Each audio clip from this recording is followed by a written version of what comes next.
Bismillahirrahmanirrahim. Assalamu alaikum. How are you, my boys and girls? Hopefully, you people have settled in well with your new routine of going to the school. Yes, it's just twice a week. And hopefully, these 2 days are bringing a lot of changes in your lifestyle, bringing you all back to a normal life. I hope these 2 weeks at school have been very happening and full of happiness. May Allah help us all to get back to our normal lives. Lost time is never found again. So very well said by Benjamin. My dear students, at times we just waste our time in doing nothing productive, being lazy or sitting idle and believing we'll do it later, ho jayega. But that time wasted can never be compensated. We are giving you a chance to make up the lost time. If you have not done your self-practice exercises till now, do them. Hand them over to your respective teachers for correction. And a very special thank you to all those who have already submitted their self-practice exercises to their teachers. I hope your homework tasks are also done and corrected. Keep a pace of your learning. Let's make this time very productive and prove ourselves that nothing can take our enthusiasm and energy away. We will and we can change. And we will be successful no matter how difficult or different the time will be.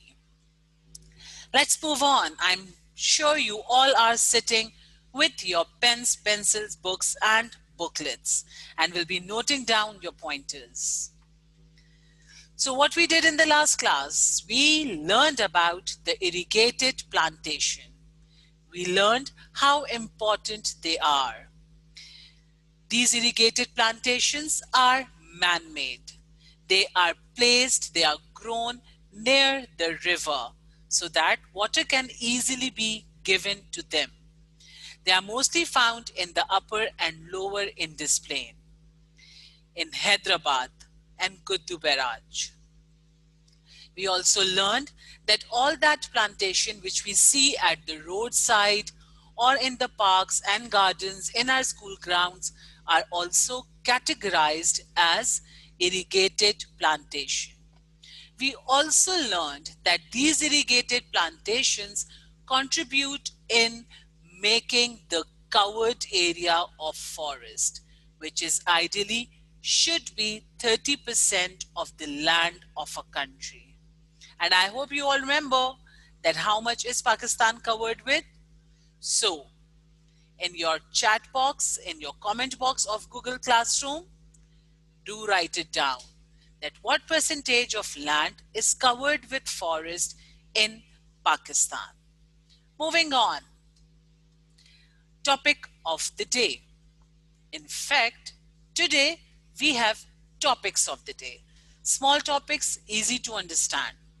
First topic is forest products. So my dear children, today you will be able to analyze the importance of different forest products. We will comprehend the concepts of contour farming, strip farming, and terracing with examples. I'll show you the pictures which will help you to develop your concept. Then you will differentiate between the contour farming and strip farming along with terracing. And in the last, you will learn how important is it to follow the rules of sustainable forestry, because that is the only solution to our better environment. So let's begin the day and start off with the forest products. When we talk of forest products, we divide them into two categories: major products and minor products.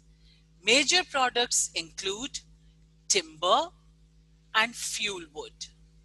Minor products include resin, masonry, and ephedra. Now, what are they? Let's find out. Timber. Timber is the wood which is used in making buildings and homes. In many of the cold places, people make their homes out of wood because wood is a natural insulator. It keeps the homes warm. Plus, they are used in making agricultural implements, tools like spade, axe. If you recall, in one of our previous classes, I showed you the picture of how wood is used in making the agricultural tools. Then the timber is used in making boxes, fences, gates, doors, as well as in making furniture. The best quality timber is also exported to the other countries. Along with that, the timber is also used in making our transport, railway carriages, the donkey or the horse carts, in making bridges. You might have seen the vegetable seller or the fruit seller going from street to street. These vendors carry carts. These carts are also made from the timber. After this major product, the next one is fuel. Trees are simply chopped down in order to make wood which can be used as a substitute of gas. In many of the mountainous regions, natural gas cannot be supplied. In those areas, people cut down trees to cook their food or keep their environment warm. So the two major products of the forest include timber and the fuel wood. Now let's come to the minor products. There are three minor products: resin, masonry, and ephedra. Resin. This is how resin looks like. Resin is a liquid, a very viscous liquid, which is found under the covering of the stem. This liquid is collected and used in making latex or varnish, furniture varnish, polish. Then comes masonry. The leaves of these are used in making baskets, caps, or even in packaging. And the last but not the least is ephedra. This is a medicinal herb which is used by the pharmacies, pharmaceutical companies to make medicines. You might have seen all these things in your homes or in the market. They all are made up of masonry. So, after this, let's go back to our minor products. So resin is a liquid which is collected from the trees. They are used in making varnishes. Next is masonry, which is used in making baskets. And then ephedra, which is a medicinal herb used for curing many of the respiratory diseases, especially asthma and cold. After the major and minor products, let's move on to our next topic of the day, which is terracing, contour farming, and strip farming.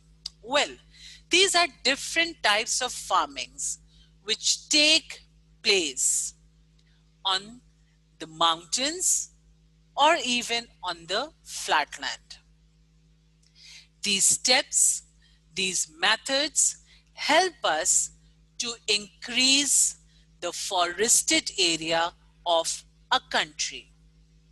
Well, how does terracing take place? In agriculture, a terrace is a piece of slope plain that has been cut into a series of successful steps. If you look at this picture, you will feel that slope of the mountain has been cut into stairs, into steps. These steps are used for growing crops. They are used for more effective farming. They are cut along the hillside on the steepy slopes. The edge of these steepy slopes are held up by bund, B-U-N-D. The purpose of these bund is to hold the water back, to control the surface runoff.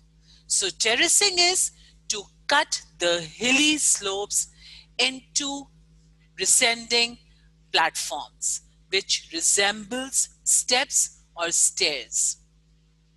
This land is used for effective farming. The edge of every step has a bund. This bund holds the water back. Now, in this way, we are able to increase the area of farming.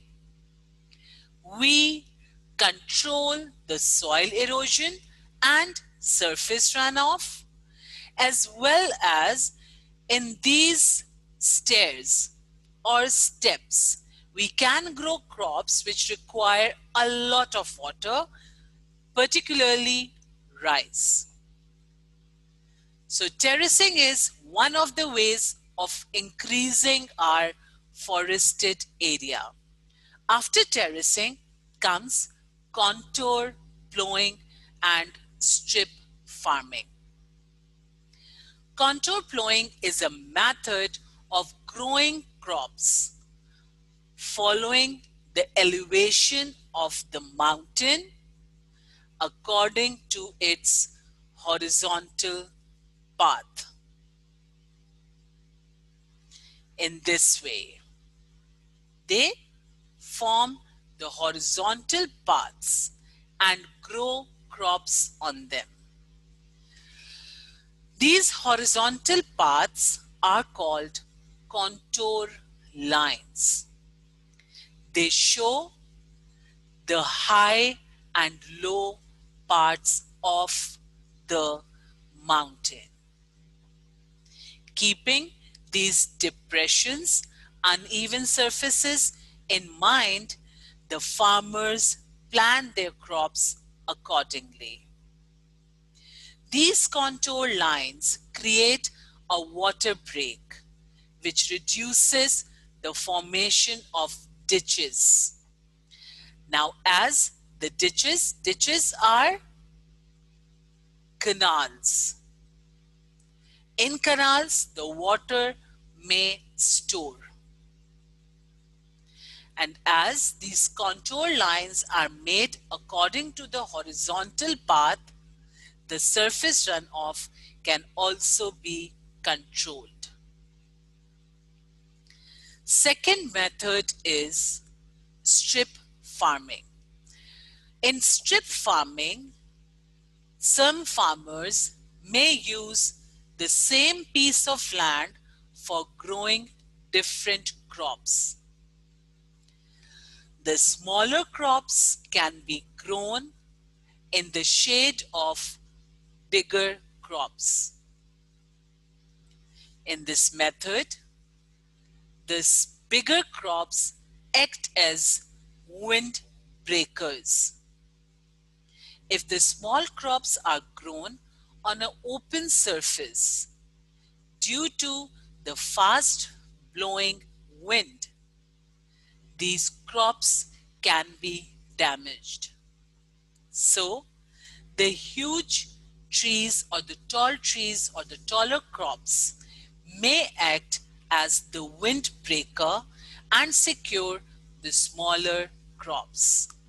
Number 2, in the strip farming, the same piece of land can be used for growing different crops successfully. As you can see in this picture, corn, oats, and hay are growing successfully on the same piece of land in strips. So contour plowing is to grow crops according to the horizontal path of the mountains or hills. These horizontal paths are called contour lines. This helps us in reducing the surface runoff. Strip farming is to grow 2 or more crops on the same field.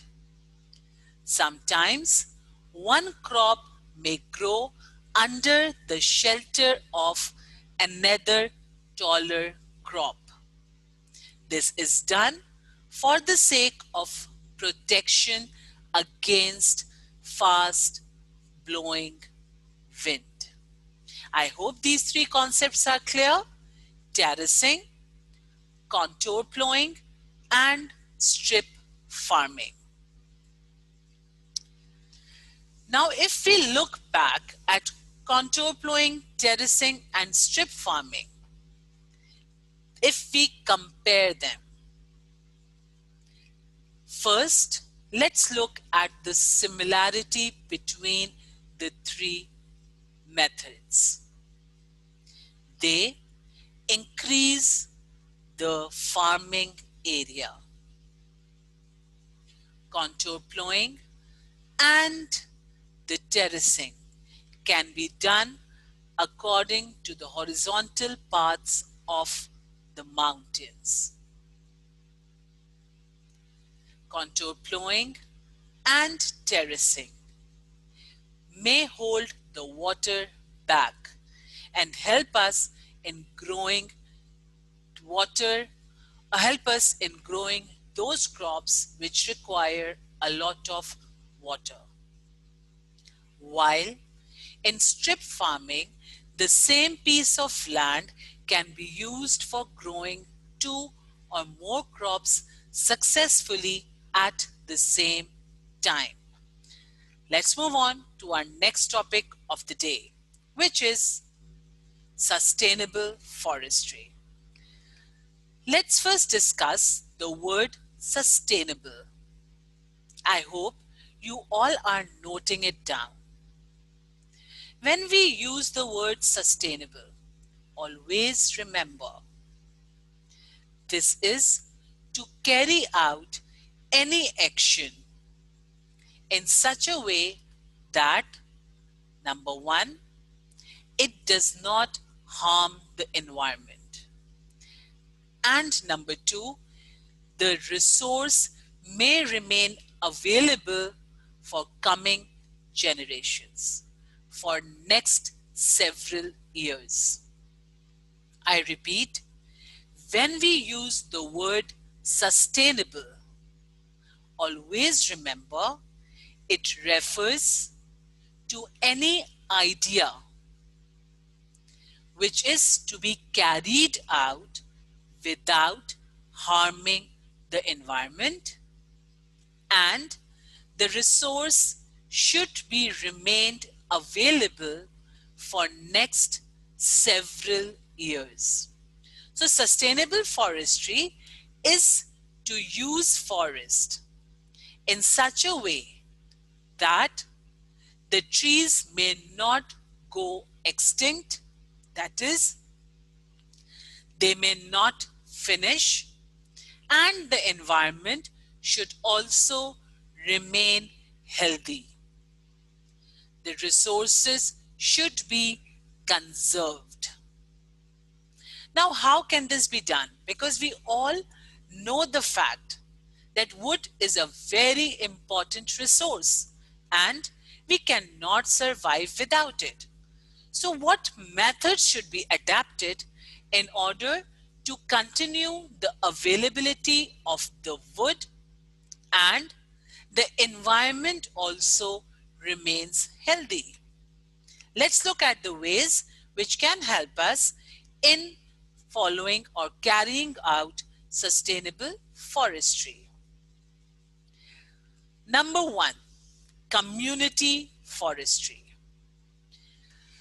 We should plant trees to fill gaps, especially on slopes. These areas are very vulnerable. That is, they are at the risk of being damaged. If we will not grow trees over there, the land may turn barren due to the rain or by the fast blowing wind. Number two, instead of cutting down trees to get firewood, we can use the dead branches, the branches which are lying on the floor of the forest. Number three, we should educate the local people that how important the forests are for the environment. So these three major steps should be taken. Number one, we should try to grow as much trees as possible on the slopes of the mountains. Number two, awareness should be created among the local people about the importance of forest. Help them understand that if you are cutting the forest, make sure that you grow more trees. And number three, instead of cutting the trees for firewood, the dead branches which are found on the surface of the forest can be used. Second methods, agroforestry. Agro has come from the word agriculture. Fast growing agricultural trees should be grown. For example, oil palm and eucalyptus. They help us in maintaining the forest cover as well as they secure the land against soil erosion. The tree crops can be used to shelter smaller food crops, strip farming. And the wood can be used as fuel, can be provided by planting patches of fast-growing eucalyptus trees.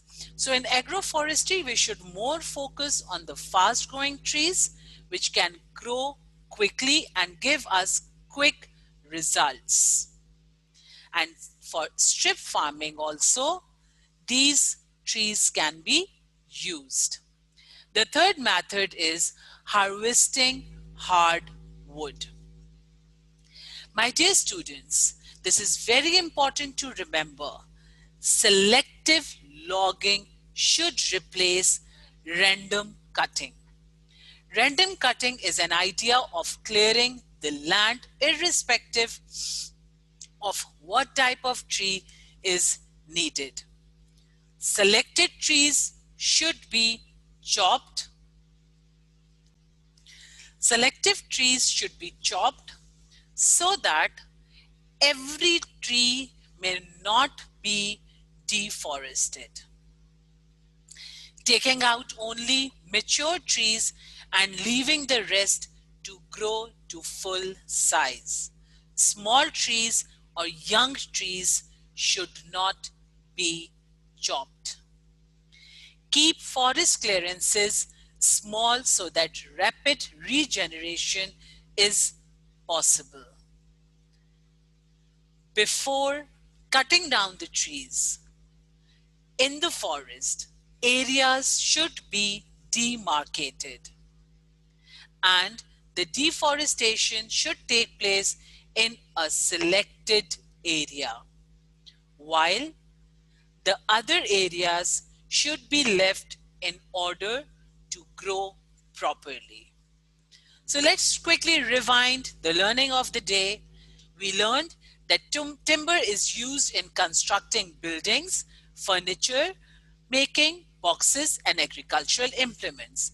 We further learned that resin is excretion of plants coming from the conifers particularly, and they are used in making varnish and adhesives. We learned that terracing is practiced on hillsides, mostly in Southeast Asia. Contour plowing is done on hillsides, which reduces the soil erosion. Strip farming is also known as strip cropping, which helps in utilizing the land for growing more than one crop. So, in your comment box, answer the question that ideally, what percentage of the land of a country should be covered with forest? Thank you so much, my boys and girls, for being attentive listeners, and I hope you people are noting down the work. Attend the school regularly, watch the video lessons, and submit your self-practice work if you have not done till now. Take care. See you again. Allah Hafiz.